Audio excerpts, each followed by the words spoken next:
you're... I've got my halo, haven't I? You're glowing. I'm glowing. It's a good job it's not on my head.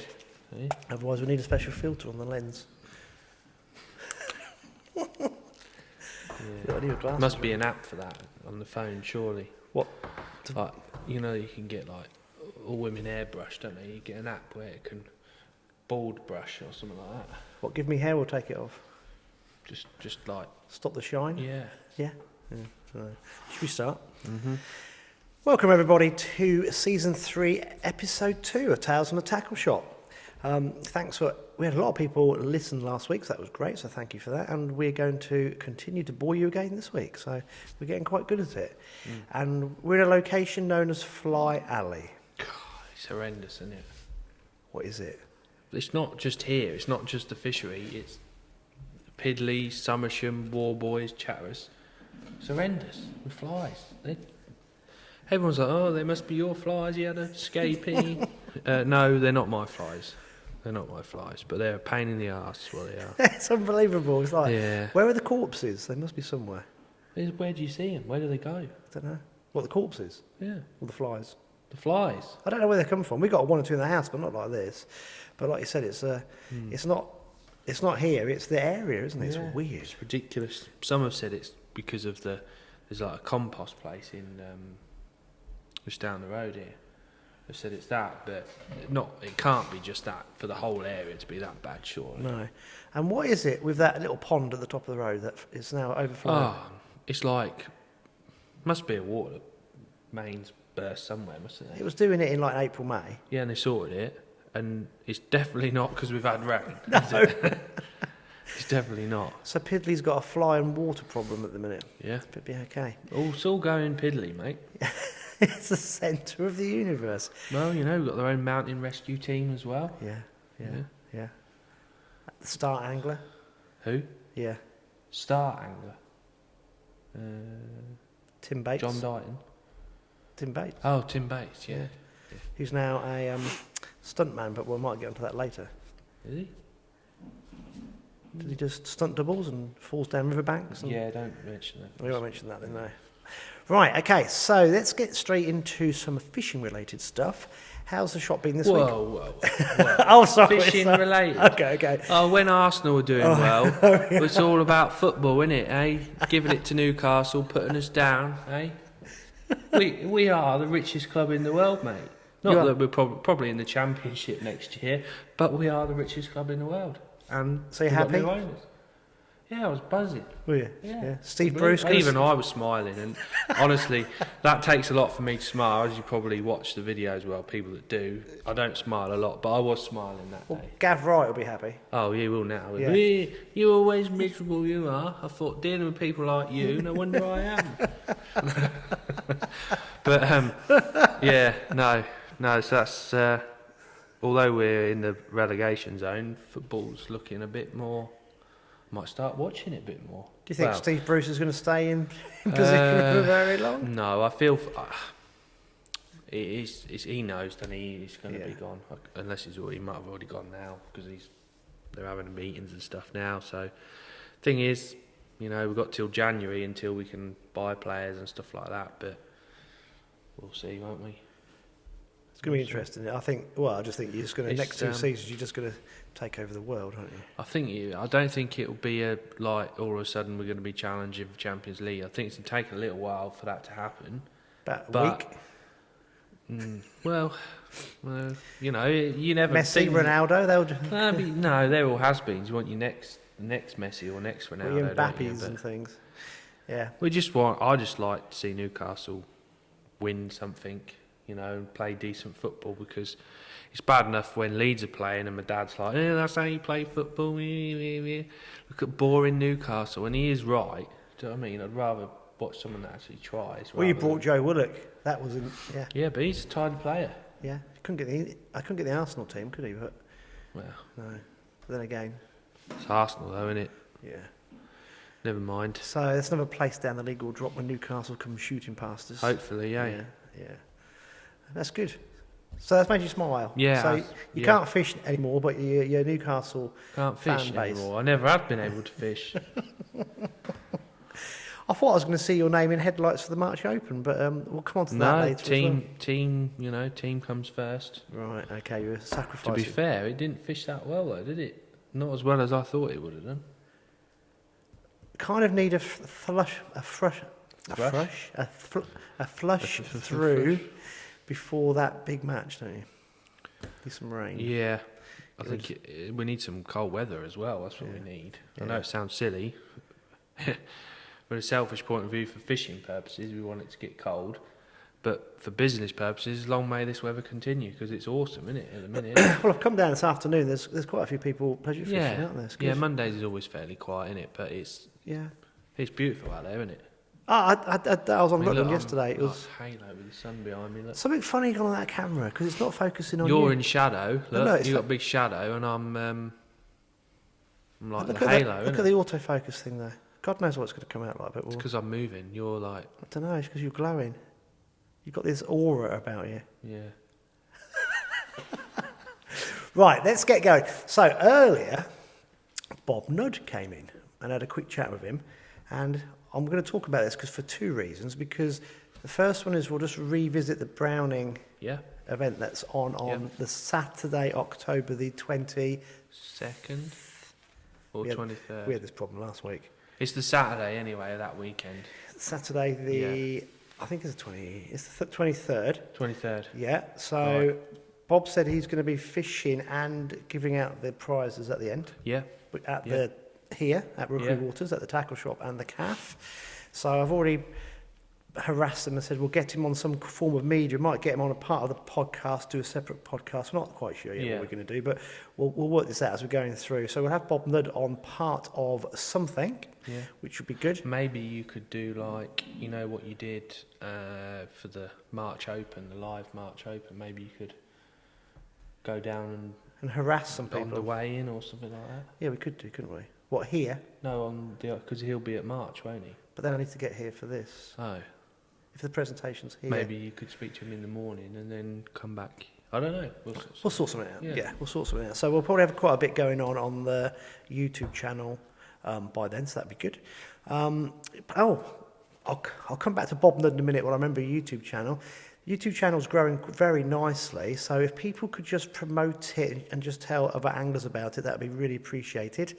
As some of you have noticed that we've now got adverts on it, it's because we've got monetised. Now, this is quite important because any funding we get from that, we just pump straight back into this. So all the kit we've bought here is out of our own money. So obviously if we can grow that channel a bit, we can do this at a higher level and it all will grow. So it's kind of a bit of a journey. So if you guys could help with just spreading the word for that, that would be greatly appreciated as well. Because obviously it's okay funding all this yourself, but there's a limit, isn't there? So we want to make it as good as we can. But obviously, if we can push that side of things, that would be really good. And while I'm mentioning the YouTube channel, we've got Tom Cole fishing down here again on Thursday. So I shall video him. It's on Crow again, and I initially thought, that's not going to be great. But Alex, you actually made a good point. It'd be quite interesting to see how the lake changed over the last month. What was it, 6 weeks ago? Yeah. Well, it's probably, a good 6-7 weeks when you did it, innit? So see how the fishing's changing and different methods start working. And I'm going to get that cherry picker and just sit on the top of it, so I've got a different angle over the top of him all day. I think it doesn't catch anything. But no, so that'd be quite. We'll try and think of a different way of presenting that, and it'd be quite good to see the contrast and how the lake would change over a few weeks. So that would work well. Right, back to Bob Nudd. So that's the Browning Day, Saturday the 23rd. Are Browning here on the Friday the 22nd? Yeah, they got their team match on that day. Right, okay. So we might do a bit on that as well. And the other thing was, while Bob was in the shop, I noticed on Facebook, and I didn't really read it very well, but there was a Veterans World Championship, wasn't there? Yeah, so there was, I'm going to make sure I get this right. Look, I am getting old. I've got to put my goggles on. So it was the Veterans 2021 World Championship, and the England veterans won gold medal, first place, which is great. And Mark Downs took the individual gold, and someone that you know quite well. Roger Marlowe, So is he a customer of yours? Yeah, but he brings up and orders stuff online, Cool. So over the phone. Roger Marlowe took the second silver place as well. So second place, the silver as well. So that was a great result by a lot of very famous. I'm not gonna say old in a derogatory way, but they are older anglers, and they Old legends. Yeah, the old legends, and they were awesome. So they won the Veterans World Championship. I think it was in Slovenia.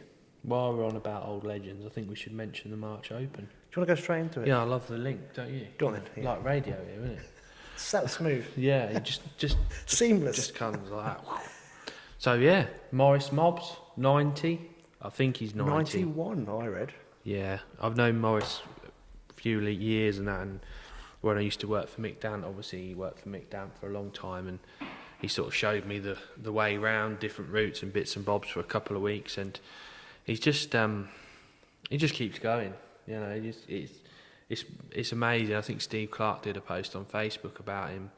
You know, he never moans, just gets on with it and stuff like that. And then you get people moan about their bad pegs and weed, which I moaned a lot about on Sunday, but we'll come to that one. So yeah, he's just awesome, really. He come in Friday and got his pinkies and bits and bobs, and he just cracks on and goes. So that was March Open on Sunday. There was 30 odd anglers, wasn't it didn't. Well, he was equal first. Equal first, yeah. With Cam Hughes, which is an England international. You know, I think he's about my age, in his 30s, early 30s, and you know, he's red hot. And Morris had the same weight as him off the next peg. So that's amazing. It is, yeah. I mean, well done to Cam as well, but for Morris at 91. And he not only does well in March Opens, he does all the St Neots matches, fishes those, and, you know, can it help me, Morris? No, I'm doing it, you know. Really? Yeah, that's brilliant, isn't it? Yeah, he's sound. So big well done to Morris, really. It's not just the angling. I mean, I'll be quite honest, because I've had COVID. That's why things have been delayed. And I've been fishing again the last week or so, and hence this. And Alex will know that it's completely knocked me for six. And being a bit older now, you get these ailments, it's like, crikey, I'm taking a bit of time to recover from this. So, not being derogatory about a 91-year-old, but it's not just the fishing, it's the fact that he can actually physically get himself to the swim. Well, he down has the pegs. dialysis as well 3 times a week. Does he really? Yeah. Oh, that's amazing. Yeah. You know, that's proper. My grandma had it, and, you know, 3 times a week, I think he goes, hooks up to a machine and sits there. That's a fantastic attitude to have. Yeah. Because it is hard work, isn't it? Just get up and down the banks with your kit and getting sorted. Yeah. And I was going to do another seamless link, but I'd go for it. Well, the legend that is Tim Bates had a bit of a problem with this, didn't he, last week? The banks. Yeah. Yeah. Well, he went flying, didn't he? Hurt himself because it's slippery. Yeah. So on a serious note, Dad hurt himself. He did. Yeah. He did. Hit his head. You know, it's dangerous. We laugh about it, but he did actually hurt himself. He did hurt himself. So, I mean, I think it's really good. It shows that the sport of angling is probably one of the few sports where age is actually, if you've got the right mentality, irrelevant. You still can carry on, can't you? If you're skillful enough and got the right attitude. So and the other good thing about Morris is he's fishing against the best. You know what I mean? Still fishing, trying to compete against the best. You know, which in this day and age, there's lots of over 50s, over 60s, and stuff like that. Yeah. But you know, credit to Morris, he's fishing against the best of the best. You know, regularly in the March Opens and that at 91. It's not like the match was won with £2 a bits, but everyone struggled. Yeah. £17.10, I think they both had. Yeah, he fished a good match. Yeah, so that's a lot of fish, because obviously that'd be lots of bits and pieces. So yeah, that's brilliant, isn't it? Brilliant. It is I might as well do the rest of the results while we're on it. Yeah, go on. Yeah. So obviously they were equal first. So third was Chris Kelly, Norfolk boy. He's had 14, 13. I think he's had a couple of like decent skimmery sort of bream things and bits and bobs. And then Dave Lee, the old Mark one. Yeah. Dave Lee, 14.08. He did well in the Winter League the other week as well. Trevor Stacey, I know he listens to the podcast, £13.8 from the style peg. So well done, Trevor. And then your man Gavin Wright, 11.11. So that must have been absolutely solid. You know, must have been heaving with fish if he's had £11.11. So They're jumping in, didn't they? Were they? No. But all in all, I thought he'd have fished better than that, to be honest. Yeah. So I wasn't sorry. I was daydreaming. So where were they pegged from and to? So the first peg was sort of 2 or 3 pegs before you get to the allotment style, coming Yeah. from the health centre, and the end peg was up towards the bypass bridge. So they weren't actually near the library then? No, none of the hot pegs were in. Right. But I still would have thought they'd have thrown up some £30 somewhere. But Yeah, but that the roach, it'll build, I won't think it, this along there? season in general, we'll come on to Benwick in a bit, but the roach, I mean, you're looking out the window now, it's middle of October, and should be absolutely prime time roach, but they've had no frost yet. No. I mean, the lowest temperature was probably last night, it was about 6 degrees. Yeah. So the roach just aren't feeding, there's so much weed about, it's just a bit weird. Well, I'd imagine the drainfish aren't moving yet. They haven't got to, have they? I don't know. I think that when the weed dies off and I always think the water comes they through. move on daylight hours, to be honest. Do you think? Yeah, I don't know. It's one of them we'd love to find out, wouldn't it, what makes them move. But definitely the weather that makes a difference, doesn't it? I don't know anymore. The reason I tell you why is I fished the third day of the Lake Challenge yesterday on Rutland. This was organised by the Polish Anglers Association. Brilliant event. It started in June with the Zander comp, then in September was the perch, and yesterday was the pike competition. So I went Friday, and I hadn't been to the Resi for a bit, obviously for health reasons, and I found loads of bream and perch in amongst the bream. And I was so confident, and these were big perch, and I'm thinking, oh, yeah. Yesterday, obviously, tried to catch a couple of Zander on the way, that failed, but went to where the bream were, desolate. They'd just gone. But what really got me was there was an area, and kind of like a trench, that was full of bait fish. I mean, on Friday, it was heaving with bait fish. You could see the predators coming in and nipping their food, basically. They're attacking the prey. Absolutely empty. On the way out of this area, the perch shoals flying past me. They're moving so quick. And I had just got the impression that we're in that water's under a transitional period. This is why I was thinking about the drains. That it just seems that these fish are moving now into they're just starting to go into their winter quarters, which made the fishing really tricky because that changed dramatically over 2 days. I mean, it was only Friday. I was so confident after Friday, and I was gobsmacked by yesterday lunchtime going, everything's changed. Now, I know big water, it does change quite quick, but it doesn't normally, there's normally stragglers or clues. Yeah. This was like, it was like a completely different place. So I was just thinking, when you said about the drains, I'm thinking, well, I mean, the surface water temperature yesterday was 15 degrees, which is, I think, pretty warm for the time of year. It is, yeah. And I'm thinking about all the fen waterways. We haven't really had much rain this summer. No, we had nothing, have we? No, we've had a very warm September. And We had a hell of a lot of rain this winter, didn't we? Sort of with the flooding and that. Yeah. And then it sort of stopped, and then we haven't had hardly anything, have we? Really? So the fish have got to move for food and for cover and safety, haven't they? Yeah. Before they spawn. That's what I would think.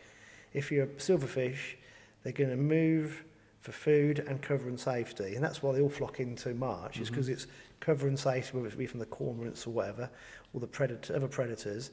And it must be slightly warmer there compared to out in the sticks. But I don't know, mate. So there's definitely migration on all these drains every year, but something triggers it. But it might be daylight hours. Frost? I don't know. Temperature.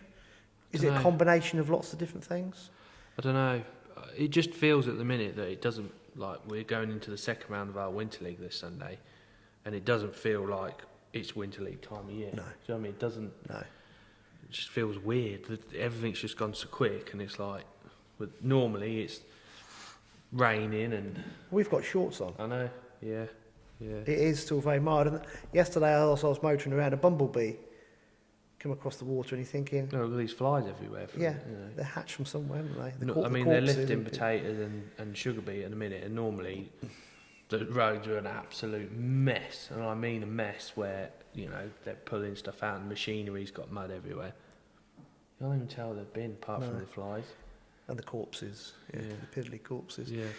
No, you're right. I don't know, I think some things in fishing you don't. No, you're never going to know. No, you don't want to in a way because it would ruin it. But it's an interesting thing. I just think, my experience of fishing the drains, whatever, those first, what used to be traditionally the first few frosts and a bit of water coming through to get rid of that dying weed, tend to improve the fishing. But I don't know. But I think you're right. We seem to be, every year it seems to be the same, just lagging a bit further behind where we should be. But I don't know. I have no answers. Lots of questions. Yeah. So what was it like at Benwick on Sunday? Frustrating is the word I would say that most people would be. It's just full of cotweed. Absolutely rammed full of cotweed. Oh. Some pegs you can get a rig in, and some pegs you can't. I think the biggest thing that really annoyed everyone, especially me, you spend an hour plumbing around trying to find holes in the cot, dragging the plummet about. I think I've actually got to put your rig in. No, that's got weed in it. And you like that, trying to find little spots in depths and stuff like that. And you sort of map your peg out in your head and you think, yeah, I've got a bit of clear spot there and there. And you think, right, yeah.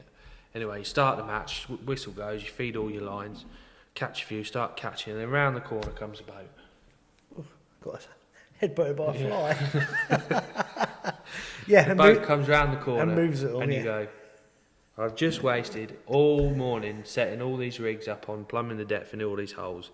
And as soon as the boat went in, you couldn't even lay your rig in. So was it? All the holes were holes, all moved. Was it the practice for next week's Winter League? So there's quite a lot of you down there. Yeah, and I reckon for a good 35, 40 minutes, every single time you put your rig in, you shot, you'd float, just covered in weed, cotweed. And every fish you catch, you think how much time in a match you actually waste taking weed off your hook and your line. And you know, hook a perch, you know what they're like, they bury themselves deep, don't you? You shit back and you're swinging them in. And you've got that much weed around. There's a perch in there somewhere. You're like ripping all the weed off, plop it in your net, and there's a little perch in there like that, and you think, really? So how many guys have you in the match? 70 odd. So I think over half of the field would have gone to the first March Open if this wasn't on. No. Well, yes, they would have gone. Yeah. But I think that's 40 at March, so still pretty tidy. Yeah.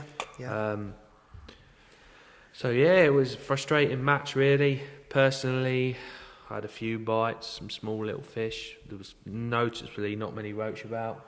What are you catching? Rudd and perch? Rudd, perch, pommies, skimmery things, weed. Weed fish? Yeah. There weren't many eels caught. There wasn't that many tench caught, but there was quite a few bream caught. Josh Pace won the match with £42. Did he? Yeah. All bream. Nice. From C section, which is where the wires are. Who does Josh fish for in the winter? He fishes with us. Does he? Yeah. When he can be bothered, you know. Because he fishes here. Yeah. He's not just a commercial head. He does do really well on the rivers and that as well, nice. Naturals. So, yeah, he's back, hopefully. So we had 42. Then Kai was second with 14.10. He had like loads of little small fish. He had a nice little catch. John Means, Peterborough stalwart, 12.14. 12.13 was Mossy, and then I think he had a tench and some bits. And then Paul Borden had 12.12, so I don't know. I think that was bits and pieces. So lots of fish in the middle, which was noticeable. You pushed them in. Where you sort of park at each end and you walk in. I think you just all the fish meet there. Yeah. So just proves normally the fish are all in the town, so the fish are still spread out. If the weed's still up, the fish are going to live in that weed for as long as they can, aren't they? And yes. Yeah. I think that's what's happened. So. Yeah. We'll see this week. As a team, we didn't do very well at all. So it was individual and team in the practice? Well, it's a practice match, so you're fishing as an individual, but as a team, we didn't do very well. We just, I don't know, just did terrible this week. But we're saving it for next week, hopefully. Oh, yeah. But when it's like that, do you not find your team tactics tend to go out the window because, the weed's going to still be a problem? I think mentally you have to prepare yourself for the weed. Yeah. I think that's the biggest thing. I mean, when that boat went through, I wanted to smash every one of my top kits up. I know, I bet everyone else did, but it's just, you sort of go, take a breath. Yeah. Sort your match out, sort your life out. Do you know what I mean? It's like frustrating because you had a clear spot there and then you put your rig in and it's changed. The depth has changed that much where the weeds moved. Yeah. I mean... Yeah. How did you get on yourself? I had £9.3, which was second in my 8 pegs. But if you all come second, then... Well, if we all come second on Sunday, I'll take that. 20 exactly. points, thank you. Yeah. No one will beat that. But I don't know. I think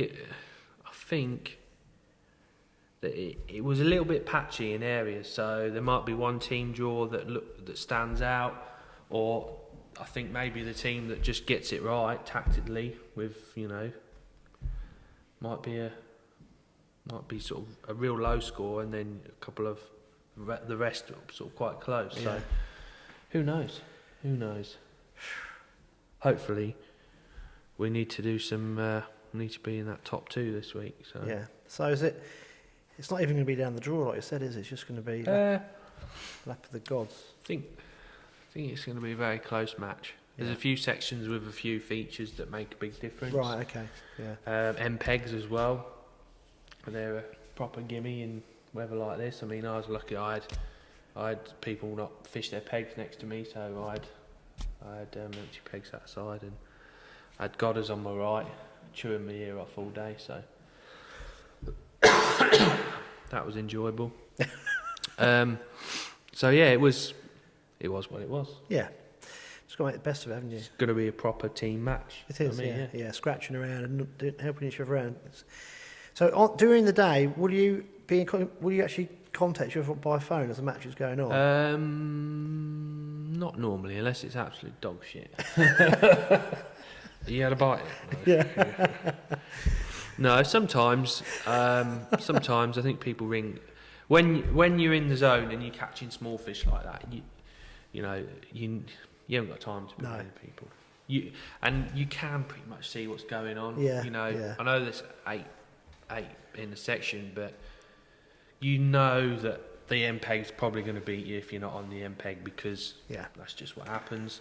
So you just got to mentally beat the rest. Yeah. Prepare yourself for that. So, like I say, I think the biggest thing is just getting your head around the weed. Yeah. I know you said, but did hardly any tension come out? There wasn't. Not many. Probably, I think 5 or 6, I suppose. Right, because you'd have thought a few more would have come out, wouldn't you? Yeah. Again, I didn't. Apart from Josh with a awesome 42-pounder bream, I think Gary Miller had 2 and lost a couple, so there was a little shoal there. But other than that, it was how I thought it would be. 13 pound is like a good weight at Benwick. Yeah. Because if you catch 3 or 4 tench, that's normally 13, 14 pounds. And if you have 1 tench and some bits, it's normally 12, 13, 14 pound. Especially as the fish aren't shoaled up now. I mean, when the roach and that move and they start to feed in the town there, you can catch 25 pound. Real good weights. But it's too early for that, I think. And that, I think double figures will be very good weight all the way through. Very, very good weight. Yeah. Well, it'll be interesting. We do the podcast next Monday. We'll hear what happened. That'd be good to see. Talking of no bites, I see your mate Charlie's got his kit up for sale. Oh yeah. Where's he taking up golf? Well, he would be no good at that either, would he? Bless him. He's given up, is he? Yeah, I see that on Facebook. But yeah, I think he's selling all his kit. He's in a match at the weekend by the looks of things. He didn't have a bite. He didn't have a bite? I don't know where he was. He didn't have a bite? That's what it looked like. Oh dear. Yeah. Oh. So no doubt he'll be in to tell you the tale of woe. Yeah. And sell all his kit. There was and some take up golf. story about it, Yeah. He's got some good gear though, so if he is selling some stuff, he's bought it all from me, so yeah, he's got some good gear. He's going to love us for saying that, wouldn't he? I don't even know how he'd know how to turn a podcast on, would he? That's it, mate. You're not going to get any more free drinks off from McDonald's. What are those flies doing? They're making love, aren't they? They seem to be humping each other on the table. This is so weird. We're covered with It's a new breed. Even fly spray don't kill it. No.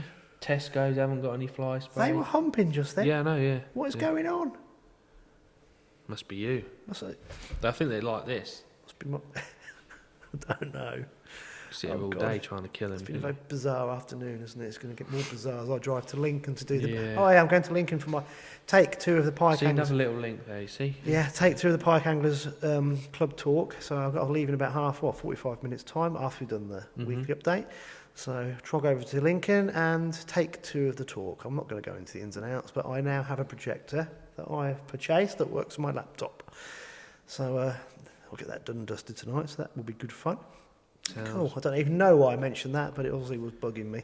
But there we go. Right, buddy. Any more match results that you've got? No, that's it really. Oh, sorry, no. The Whittlesey Saturday match is obviously resumed. I saw that. Jeff Tottleby organises that, doesn't he? Yeah, he does, yeah. Andy Lawrence won it with £5 too. Jeff was second with £5 dead. And then Mel Saggers had 3.15. So low weights as well. I know there was on Cockbank last week and that was pretty awful. So all the venues aren't fishing very well in general. Or not what we'd expect for this time of year. Well, it's not. It's still September though, isn't it? If you look at the water, it's still September. Yeah. Also, so I'm just going to say, the little devil's on my shoulder. You know, I'm going to go this in a minute.